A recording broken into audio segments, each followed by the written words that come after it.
बणे घोट था तुझा भाग सुठा, अली मोहम्मद मुंहिंजा भाव मिठा। बणे घोट था तुझा भाग सुठा, तोखे शादीअ जी मुबारक आबादीअ जी मुबारक तोखे शादीअ जी मुबारक आबादीअ जी मुबारक अली मोहम्मद मुंहिंजा भाव मिठा। बणे घोट था तुझा भाग सुठा, तोखे शादीअ जी मुबारक आबादीअ जी मुबारक तोखे शादीअ जी मुबारक आबादीअ जी मुबारक अली मोहम्मद मुंहिंजा भाव मिठा। बणे घोट था तुझा भाग सुठा, तोखे शादीअ जी मुबारक आबादीअ जी मुबारक। महबूब मोहम्मद जी सुन्नत आहे शादी, ऐं सुन्नत सां थींदो परवर बेआराज़ी। महबूब मोहम्मद जी सुन्नत ही आशादी, ऐं सुन्नत सां थींदो परवर बेआराज़ी। अली मोहम्मद मुंहिंजा भाव मिठा, बणे घोट था तुझा भाग सुठा, तोखे शादीअ जी मुबारक आबादीअ जी मुबारक तोखे शादीअ जी मुबारक आबादीअ जी मुबारक। रब जोड़ सलामत बई खंड खीर रखे हरदम, खुशहाल खुशन में थे को पहुँचन तिनखे गम। रब जोड़ सलामत बई खंड खीर रखे हरदम, खुशहाल खुशन में थे को पहुँचन तिनखे गम।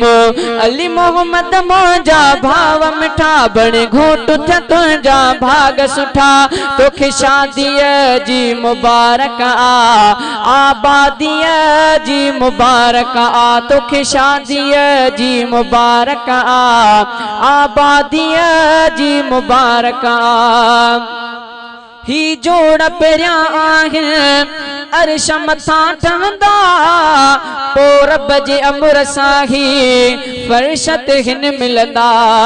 ही जोड़ पहिरियां आहिनि अर्श मथां ठहंदा, पो अमर खुदा जे सां ही फरशत हिन मिलंदा।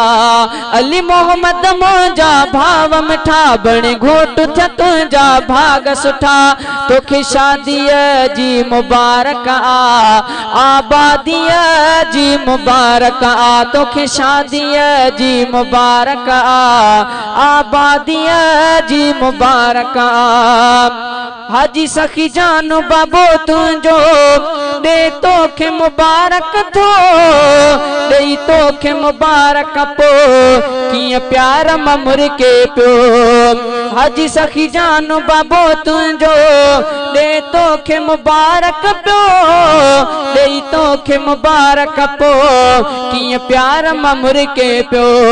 अली मोहम्मद मुंहिंजा भाव मिठा, बणे घोट था तुंहिंजा भाग सुठा, तोखे शादीअ जी मुबारक आबादीअ जी मुबारक तोखे शादीअ जी मुबारक आबादीअ जी मुबारक।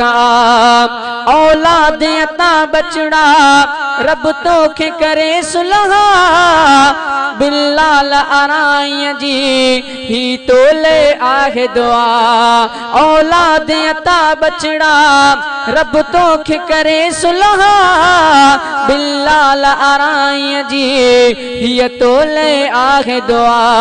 अली मोहम्मद मुंहिंजा भाव मिठा, बणे घोट था तुंहिंजा भाग सुठा, तोखे शादीअ जी मुबारक आबादीअ जी मुबारक तोखे शादीअ जी मुबारक आबादीअ जी मुबारक।